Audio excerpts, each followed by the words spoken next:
साल से ऊपर उम्र हो जाए, अखबारात में खबरें छप जाती हैं, टेलीविजन पे आ जाता है कि हमारे बाबा जी की उम्र 100 साल से ऊपर चली गई। लेकिन शायर कहते हैं 100 साल को तो बड़ा समझता है कि 100 साल हो गए। कहते यार 200 साल भी हो जाए तो फिर क्या है, 500 साल हो जाए फिर क्या है, 1000 भी हो जाए फिर क्या है, 5000, 10,000, 20,000।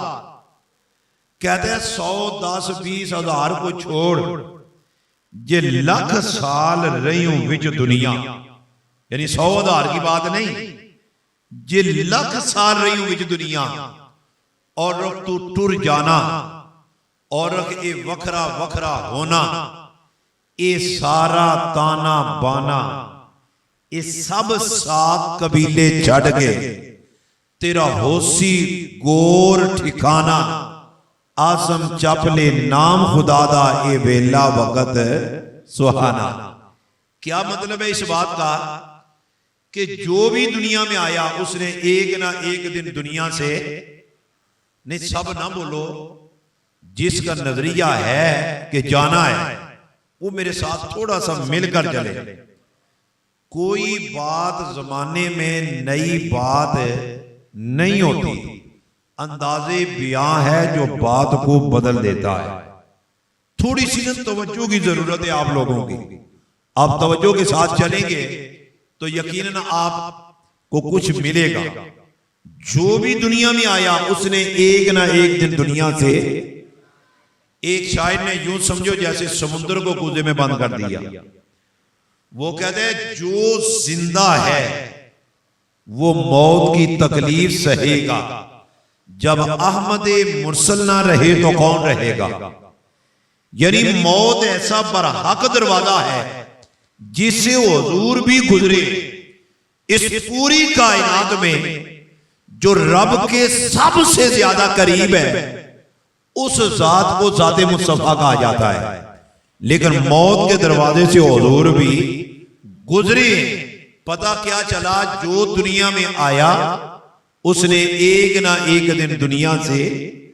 हजरत आसिफ खड़ी रहमतुल्लाह अलैह ने ना अपने अंदाज सादे लोगों को मसला समझाते हुए कहा कि सदा ना बागे बुलबुल बोले, सदा ना बागे बुलबुल बोले, ते सदा ना मौज बहारा, सदा ना मापे हुसन जवानी, ते सदा ना सोहबत यार। अभी भी नहीं समझे तो फिर सुनो।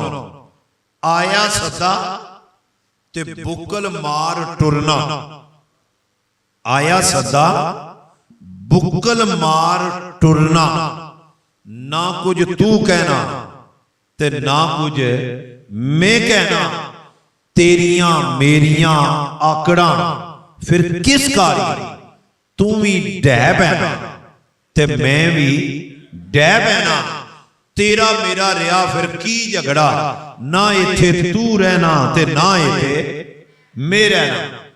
इस सारी गुफ्तगू का जो आखिरी नुकता है वो सिर्फ यही है कि जो भी आया आखिर उसने मरना है, आखिर उसने मरना है। आप मुझे घूर घूर कर देख रहे हैं कि मौलाना बार बार जोर दे रहे हो मरना है, मरना है। क्या हम कोई इनकार करते? हमें भी पता है मरना है, जिधर जाते हैं सारे उलमा कहते हैं मरना है। इस बार तो हमें इत्तेफाक है मरना है, पर मसला में जो समझाने लगा हूं, मैं भी कह रहा हूं मरना है, आप भी कह रहे हैं मरना है। उलमा से पूछो कहते हैं मरना है, जोहला से पूछो कहते हैं मरना है, बाबे से पूछो कहते हैं मरना है, जवान से पूछो कहते हैं मरना है। किसी से भी सवाल करो वो कहते हैं मरना है। पर मेरे हाथ देखो, ओ खुदा के बंदे, अगर मरना ही है ना तो किसी के नाम लग के मर। ये बात पक्की है कि मरना है, पर मस्जिद में बैठे हो खुदा के घर में, मैं वो उस बात का मैं कायल ही नहीं जो आपको समझना है। देखो अगर आपके सामने फलसफा बयान करो, कोई इल्मी जोड़ दिखाओ, पहली बात है इल्म है ही नहीं जो दिखाओ, लेकिन अगर हो भी मैं इल्मी जोहर दिखाता रहूं, आपको समझ ना आए तो कोई फायदा है? मैं सादे से अंदाज में बात समझा रहा हूं। तू भी कह रहे मरना, मैं भी कह रहा हूं मरना है, हर एक कहता है मरना है। पर आज ये याद करके जा, ओ खुदा के बंदे, मरना ही है ना तो बस किसी के नाम लग के मर। बुजुर्गों ने अपने अंदाज में ये मसला समझाया कि मरना मरना हर कोई आके, ते मैं भी आका मरना। ये मैं जो बात अर्ज कर रहा हूं वही बात है इसमें। मरना मरना हर कोई आके, ते मैं भी आखा मरना। ओए जिस मरने विच मेल ना होवे उस मरने को फिर की करना। ये बात पक्की है कि मरना है, पर नाम लगो। आप कहेंगे लो सिर्फ नाम लगने से होता क्या है? नाम लगने से क्या होता है? मैं कहता हूं अगर नहीं ना नाम लगने से कुछ होता, अभी कसाई के पास जाकर पूछ के मटन का रेट क्या है, वो कहेगा 1500 रुपए किलो या 1700 रुपए किलो। आप कहेंगे जनाब 1 किलो दे दो।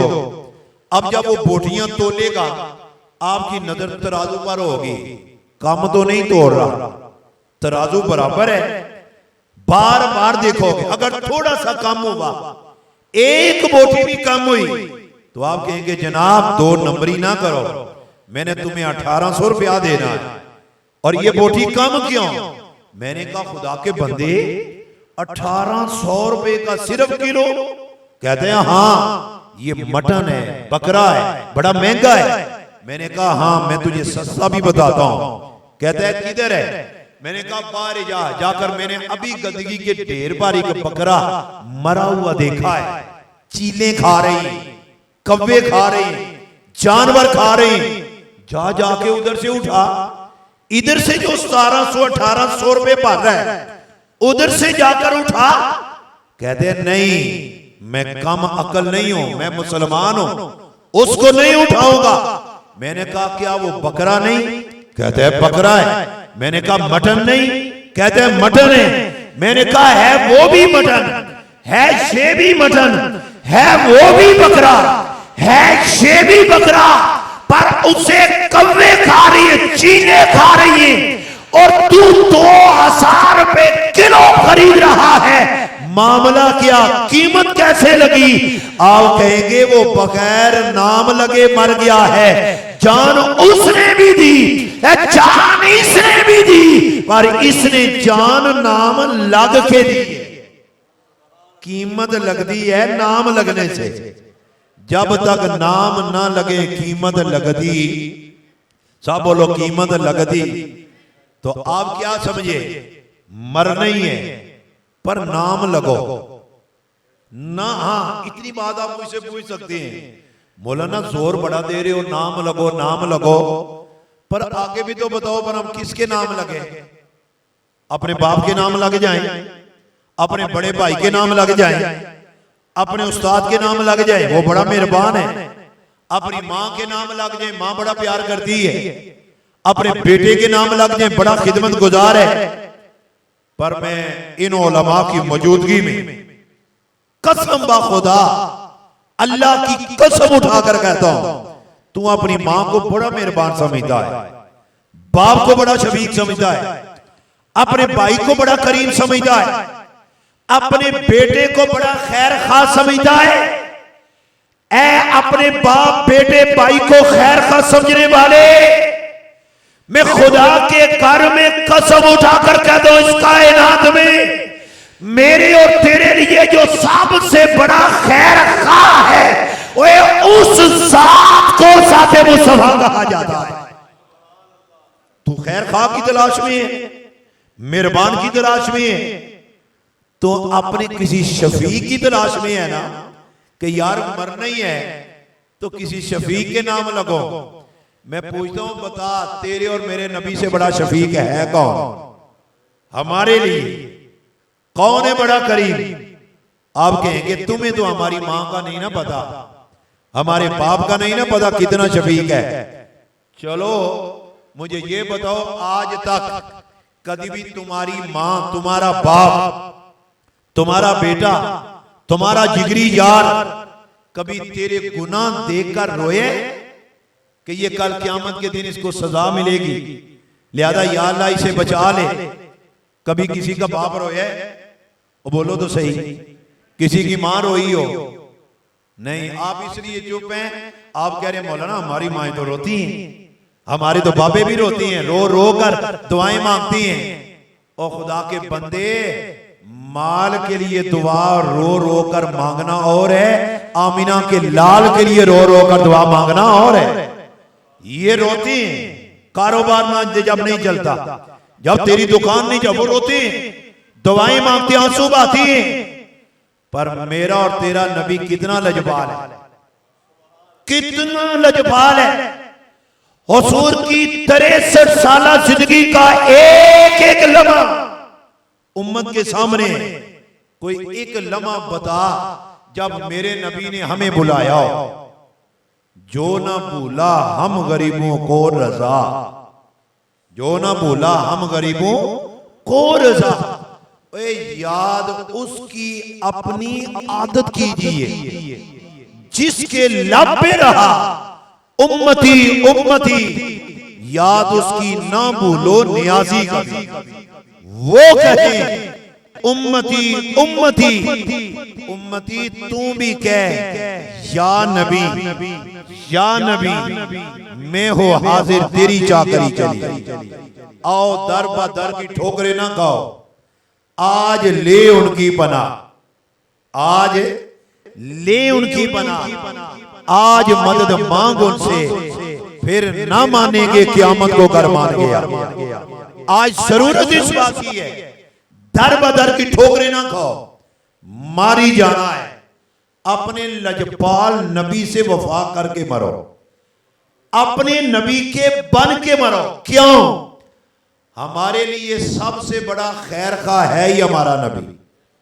इस पर मैं 2-3 दलीलें देकर अपनी बात खत्म कर दूंगा। थोड़ी सी तवज्जो की जरूरत है कि हमारा नबी कितना बड़ा खैर खा है।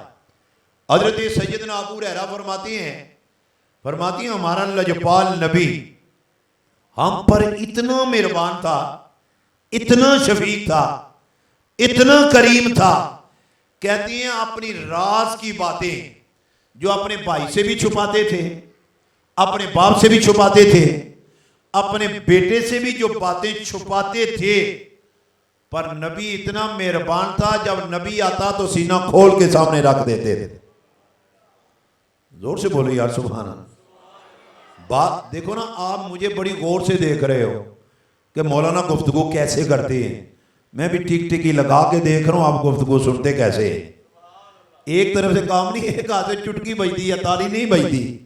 अब मेरे साथ चलो, मैं बात सुना रहा हूं और इससे सादे लफ्ज़ आपको मिलेंगे भी नहीं कहीं पे। इस अंदाज में हजरत अबू हुरैरा फरमाते हैं जो बात होती ना राज की, अपने भाई से छुपाते, बाप से छुपाते, जब नबी आता सीना खोल के रख देते। किसी ने पूछा जनाब ये क्या वजह है? कभी हुजूर को कहा है कि जनाब ये राज की बात है? कभी कहा है जी किसी को ना बताना?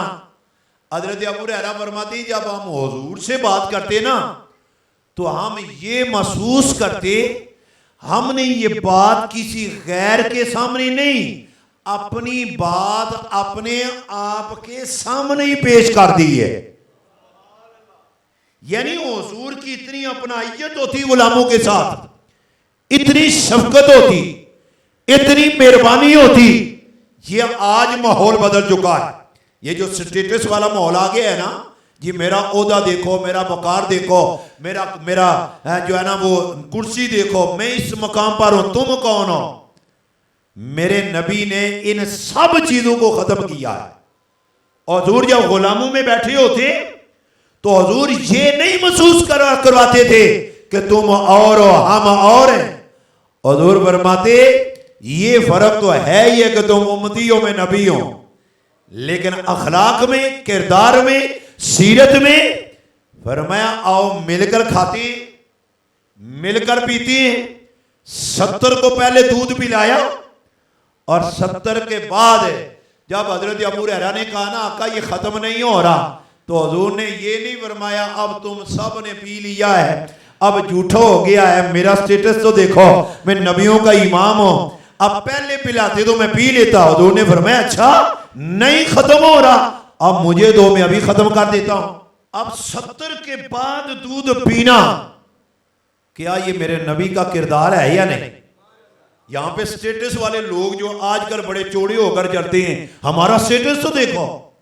और ये पढ़े लिखे जो अपने आप को बड़ा तालीम याफ्ता समझते हैं, हम कहते हैं ठीक है मुआशरे में उलमा का भी एहतराम करो, मुआशरे में बड़ों का एहतराम करो, मेरे नबी ने तालीम दी, पर यह फर्क नहीं होना चाहिए। ये जो स्टेटस वाला फर्क है, ये मेरे नबी ने यहां तक अपनी कौम, अपनी उम्मतियों को सबक दिया। ये जो आई है ना सलाहियत, हुजूर ने खुद दी है। मेरे और आपके रहमत लिल आलमीन आका सल्लल्लाहु अलैहि वसल्लम के एक ना गांव के रहने वाले साहबी थे, नौजवान, जिन्हें आमतौर पर छाबड़ी वाले साहबी भी कहा जाता है बाद रवायात में।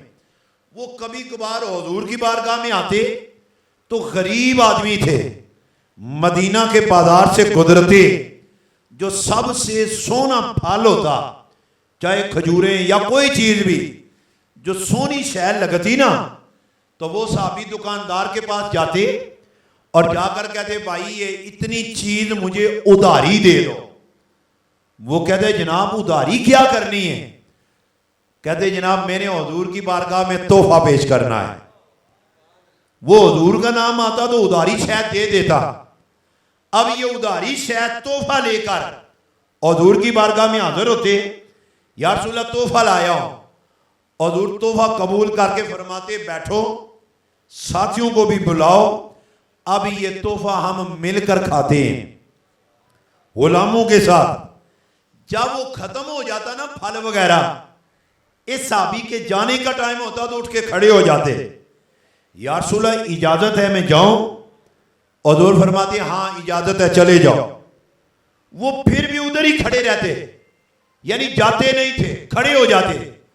थोड़ी देर गुजरती तो फिर हाथ जोड़ते, या रसूल अल्लाह इजाजत है मैं जाऊं?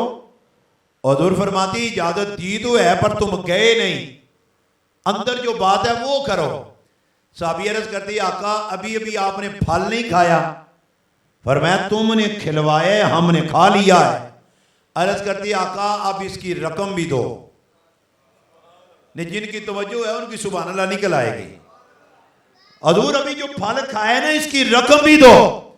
हुजूर मुस्कुराकर फरमाते प्यारे ये तो तुमने लाया है ना, हदिया दिया है, तोहफा दिया है। अर्ज करती आका मैं गरीब आदमी हूं, मेरे तो घर में बच्चों के खाने के लिए कुछ नहीं, मैं किधर से लाता? मैं उधारा लाया हूं और अभी वादा करके आया हूं कि वापसी में रकम दूंगा, अब इसकी रकम भी दो। अब आगे वाली बात बाद में बताता हूं, आप मुझे ईमानदारी से बताओ, आज तुम्हारा अपना सका बेटा 800-900 रुपए अच्छा सेब गोल्डन सोना खरीद के लाए, शाम को काट के खिलाए आपको, और जब सेब खत्म हो जाए तो कहे अब्बा जी इसके पैसे भी दे दो। खाया भी तुमने और तुम्हें कहे पैसे भी दे दो, क्या उसे शाबाश दोगे? नहीं, अब कोई भी नहीं बोलेगा। लेकिन अगर कोई ऐसा करे तो शाम को उसका अशर पूरा मोहल्ला देखेगा, बाबा चीख उठेगा, और बदतमीज तुझे किसने कहा कि मुझे सेब खिला? मैंने तुझे बोला था। बेटा कहता अब्बा आप ही तो खाए, खुद ही तो खाए। ओए खाए तो जरूर है पर तुझे कहा किसने लेकर आ? जिसको तू बड़ा शफीक समझता है ना, वो तेरी पूरी तरबियत करेगा, तुझे पूरा साफ करेगा, पर अपने नबी की लजपाली देख। साहबी अर्ज करती आका आपके लिए लाया हूं। हुजूर मुस्कुराकर फरमाते प्यारे मैंने बोला तो नहीं ना था कि लाओ, अपनी मर्जी से लाए हो, पर ये तो बताओ ना क्यों लाए हो, क्यों लाए हो? अब साहबी का जवाब सुनना। अर्ज करती आका जब मैं बाजार से गुजरता हूं ना, तो जो सोना फल मुझे नजर आता है, तो मैं सोने फल को जब देखता हूं तो मेरी मोहब्बत कहती है प्यारे देखना फल भी बड़ा सोना है और तेरा महबूब भी बड़ा ही सोना है। क्या ही अच्छा हो कि सोना फल तेरा सोना महबूब खाए। यार रसूल बात तो सिर्फ इतनी है कि फल सोना था, मैं ले आया हूं। हजूर हजरत बिलाल को फरमाते मेरे इस प्यारे को रकम दे दो। है कोई इतना बड़ा मेहरबान इतना? बल्कि चलो मैं इस नुक्ते को बिल्कुल खोलने लगा हूं। इतनी जी बेतकल्फी है ना, बेतकल्फी, इतना कुर्ब और इतनी अपनाइयत ये सहाबी नहीं लाए, मेरे नबी खुद लाए। उनके अंदर ये सलाहियत खुद पैदा की है। यही सहाबी जो ये अमल कर रहे ना फ्रूट वाला, इनके साथ पता है हुजूर का ताल्लुक क्या था? अगर आप सुने ना वो, तो यहां तो सुभान अल्लाह निकलेगी, घर जाकर आज सोए हुए भी कहोगे सुभान अल्लाह। क्या शान है हमारे लजपाल आका की, क्या मकाम है हुजूर की, हुजूर की अखलाक का, क्या शान है हुजूर की शफकत की।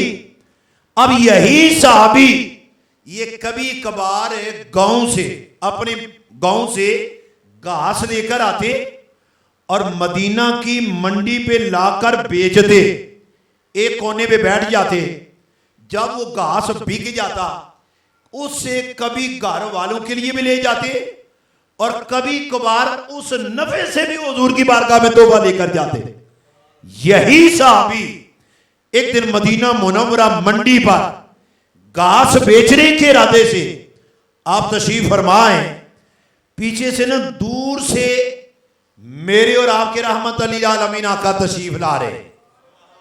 खरामा खरामा टहलते टहलते प्यार के अंदाज में चलते चलते तशरीफ ला रहे। दूर से हुजूर ने देखा वो तोहफे देने वाला, फल खिलवाने वाला मेरा गुलाम वो बैठा है और उसका चेहरा इस तरफ है, क्यों ना आज इसका थोड़ा सा इम्तिहान लिया जाए। हुजूर खरामा खरामा करीब आए, साहबी का चेहरा है इधर, पीछे से हुजूर करीब आकर उस साहबी की आंखों पर इस तरह हुजूर ने हाथ रखा। अगर यहां पे भी सुभान अल्लाह नहीं ना कहनी तो आपको कहना भी नहीं चाहिए कि सुभान अल्लाह कहो। अब देखो ना जरा मंजर तो देखो ना, मोहब्बत वाले हो, सुन्नी बैठे हो, खत्म दरूद मानने वाले, मिलाद मानने वाले, नारे लगाने वाले, गली गली सजाने वाले बैठे हो और अपने अकीदे को इस शान से भी इज़हार करते हो कि सर पे रखने को मिल जाए कर नाले पाक हुजूर, तो फिर कहीं क्या ताजदार हम भी हैं। देखो ना हमारा तो नजरिया हुजूर की निस्बत का, इस कदर एहतराम करने वाले। अब हुजूर की भी शान देखो और गुलाम की भी शान देखो। हुजूर ने अपने गोरे गोरे हाथ इस तरह रखे हैं। मेरे करीम आका जब करीब तशरीफ लाए, अपने इस बेतकल्लफ गुलाम की आंखों पर इस तरह हाथ रखा। अब मोहब्बत वाले हो, ये बताओ इस तरह हाथ रखने का मकसद क्या होता है? इस तरह आजकल तो मोबाइल आ गया है ना, मोबाइल पे अजनबी नंबर मिलाकर कहते हैं जनाब पहचाना या ना पहचाना। अगर कोई पहचान ले, हाँ आपकी मोहब्बत का पता चल गया। अब बिला तशबीह उस वक्त मोबाइल तो थे नहीं, आज से कुछ अर्सा कबल आप भी मोहब्बत के अंदाज में ये अदा अपनाते रहे होंगे। अब मेरे करीम आकर ने इस तरह हाथ रखा, हाथ इसलिए रखा कि देखो तो सही ये पहचानता भी है या नहीं। अब ये बात तो हम ख्वाब में भी नहीं ना सोच सकते। हाथों मेरे महबूब के और पता कोई ना चले कि आंखों पर क्या आया है। हदीस है हुजूर के हाथ गुलाब के फूल की पत्तियों से भी ज्यादा मुलायम है। बल्कि हमारे गुजरात शहर के अजीम मुफस्सिर मुफ्ती अहमद यार खान नईमी रहमतुल्लाह अलैह ने ना एक मकाम पर लिखा है, जब हुजूर के हाथों का जिक्र आया ना मुलायम का, तो आगे खुद लिखते हैं मुफ्ती साहब, फरमाते हैं अल्हम्दुलिल्लाह फकीर ने जैसा हदीस में पढ़ा था जब मुलाकात हुई तो वैसे ही पाया था। नहीं आपके लगता है बिल्कुल कोई तवज्जो नहीं यार। फरमाती है जैसा पाया था वैसे ही अल्हम्दुलिल्लाह पाया मैंने जैसा पढ़ा था। अब हुजूर के हाथ है मुलायम। अब हुजूर की चाह थी कि बोले तो सही कि मैं कौन हूं। लेकिन आगे था मेरे नबी का आशिक। और इश्क वालों के अजीब अंदाज होते हैं, अंदर ही अंदर ना अपने आप को गुलाम कहता है, ओए चुप रहना, ये मौके रोज रोज नहीं आएंगे। अगर बोल पड़ा ना तो हाथ पीछे हो जाएंगे, चुप रहना, लब नहीं खोले। बल्कि किया क्या, इधर मेरी तरफ तो जो सारे किया क्या, हुजूर के हाथ है इधर, और ये साहबी ने इस तरह कमर टेढ़ी करके ना हुजूर के जिस्म से, यहां तो ज़बह होने को दिल करता है, मर जाने को इस मुकाम पर दिल करता है कि काश कोई मौका ऐसा आए तो सही। हम तो तरसते हैं ना उस खाक को भी जहां पे हुजूर के कदम मुबारक लगे। यहां पे नालैन नहीं, खाक नहीं, अरे प्यारे को इतना नवाजा जा रहा है कि सीनाए अलम नशरा के साथ बस हो रहा है। इस तरह बार बार इस तरह काफी देर गुजरी। हुजूर अलैहिस्सलाम की मंशा थी कि बोले मैं हाथ उठाऊं, लेकिन वो बोल ही नहीं रहे। हदीस मुबारका में आता है काफी देर के बाद जब वो ना बोले तो हुजूर खुद बावाज़े बुलंद हाथ इधर ही हैं, फरमाते हैं है कोई इस गुलाम को खरीदने वाला? कहां मैं, कहां तू, कहां वो, ओ थूती कर ना कोई होर गया। एक कालियां जुल्फां वाला सी जरा सिदरा दी भी हद तोड़ गया। उस ऊंचे मर्तबे वाली हस्ती और गुलामों को कितना नवाजा जा रहा है कोई इस गुलाम को खरीदने वाला? अब गुलाम बोला, क्या हिकमत के मोती रोले। आगे से रस करती हैं, आका इस नकम्मे को आपके सिवा कौन खरीदेगा? गुलाम ने गुलाम वाली अदा बोलनी थी, आपके सिवा कौन खरीदेगा? तो मेरे लजपाल नबी ने मुस्कुरा कर कहा, तू नकम्मा नहीं, जो मोहम्मद अरबी के दर का फकीर होता है वही कायनात का वजीर होता है। कहा तुम्हें नहीं पता, तू मेरा गुलाम है। अब ईमानदारी से बताओ, इतना बड़ा कोई मेहरबान है, इतना बड़ा कोई शफीक है? वो मरने ही है ना, इस शफीक के होके मरो, इतने बड़े मेहरबान के होके मरो। इसलिए कायनात सारी में मेरे और तेरे लिए इससे बड़ा कोई मेहरबान नहीं। आखिरी दलील देकर बात मुकम्मल करने लगा हूं मिशकात शरीफ के हवाले से। हुजूर के साहबी हजरत जाबर रज़ियल्लाहु ताला अन्हु, मुख्तसरन में इस बात अर्ज करने लगा हूं। एक ना गजवा से वापसी के मौका पर सारा काफिला चला गया। हजरत जाबर की सवारी कमजोर थी, सारे काफिले से पीछे रह गए। इत्तेफाक ऐसा हुआ कि उस दिन मेरे और आपके रहमत अलील आलमीन आका उससे भी पीछे थे।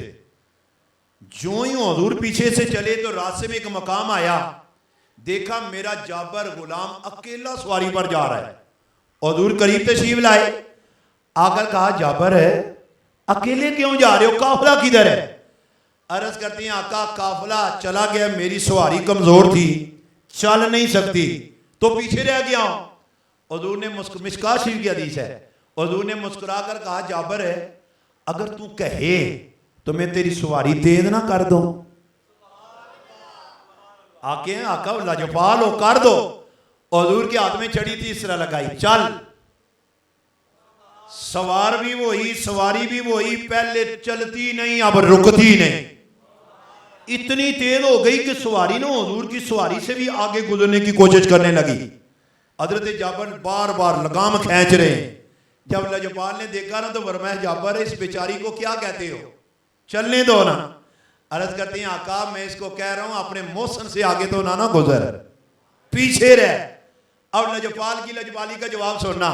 हुजूर ने फरमाया जाबर है चलो आगे नहीं, मेरे साथ तो इस बेचारी को चलने देना, सफर लंबा है, चलो मिलकर चलते हैं, आपस में बातें करते करते चलते हैं। अब क्या इस जिंदगी के हसीन लम्हात होंगे।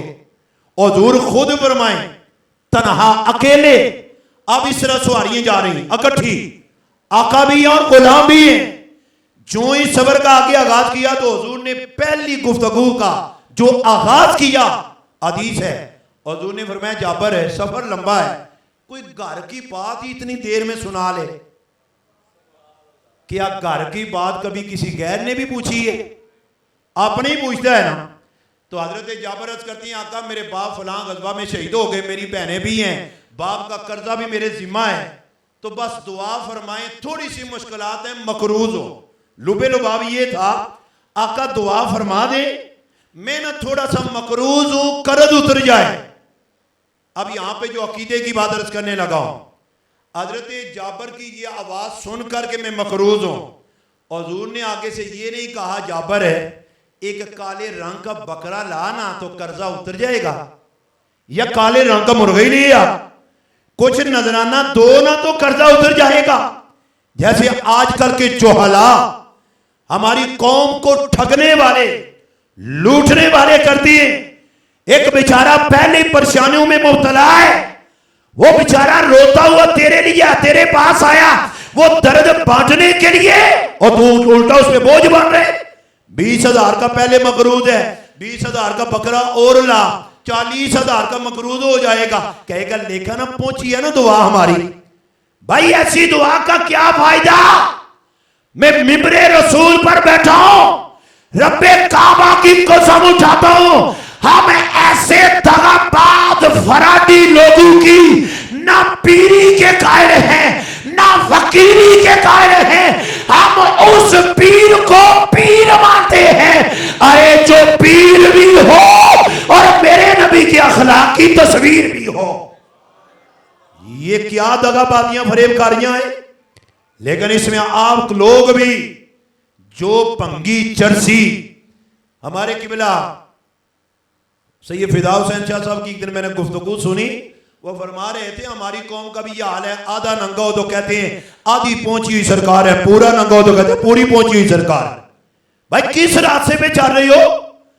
हम उलमा औलिया सुलहा उनकी पांव की खाक को आंखों का सुरमा समझती, लेकिन ऐसी दगाबाजी को हम करीब नहीं आने देंगे, ना किसी को जाने देंगे। अब देखो गुलाम अर्ज कर रहा है कि मैं मकरूज हूं।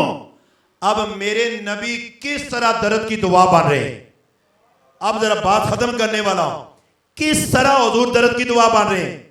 हुजूर ने सारे हालात पूछ के ना पता चला जब मकरूज है तो हुजूर ने कहा जाबर है तेरी ये सवारी बड़ी तेज चलती है, मुझे पसंद आ गई है, तू मेरे हाथ बेच नहीं देता।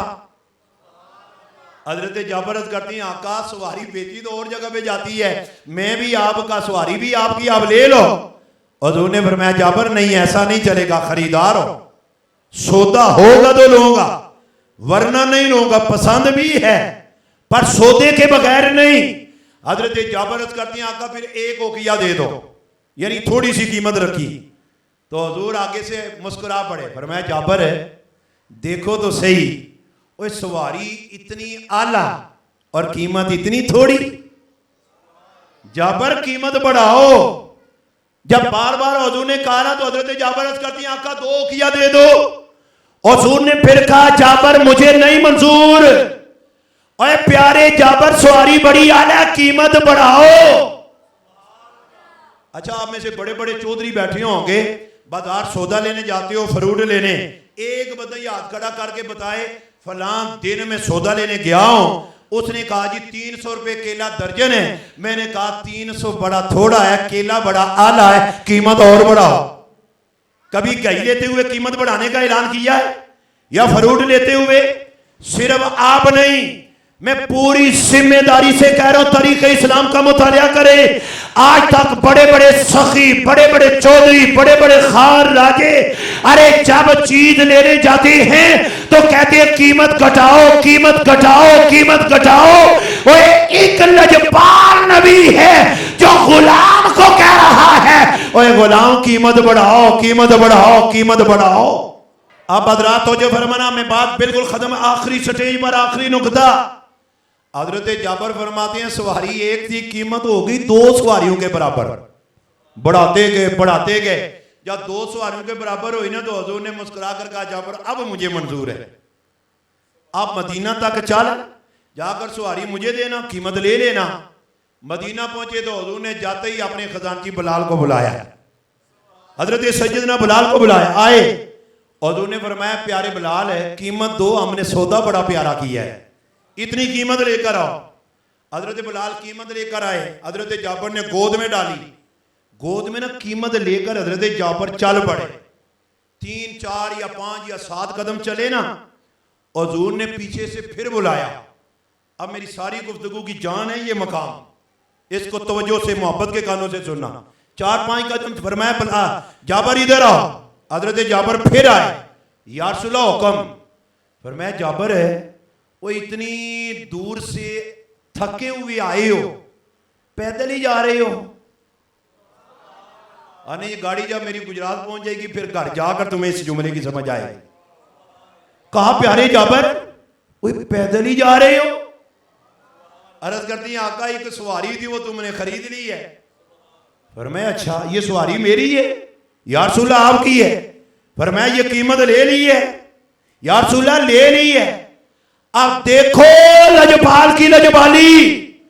हुजूर ने फरमाया जाबर ओए इतनी दूर से आए हो थके हुए, अब मेरे आसाने से खाली और पैदल ना जाओ, ओए ये सवारी मुस्तफा की तरफ से तोहफा ले जाओ। आता है फकीरों पे उन्हें कुछ रहम ऐसा, खुद भीख दे और खुद कहे मंगदे का भला। मर जाना है, पक्की बात है, मरना है। इधर हाथ देखो और खुदा के बंदे मरने ही है ना, इन लजपाल के कदमों में मार, लजपाल का हो के मार। जब लजपाल का हो के मरेगा तो फिर तुम मरेगा नहीं, दोनों जहानों में तरेगा। मेरी सारी गुफ्तगू का महासिल और निचोड़ इश्क मुस्तफा की एक शमा जला लो दिल में, बाद मरने के लाहद में भी उजाला होगा।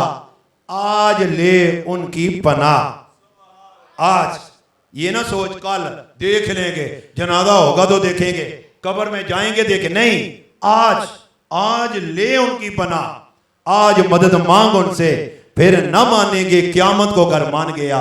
अल्लाह ताला जो कुछ मैंने कहा इस पर मुझे और आपको अमल की तौफीक अता फरमाए।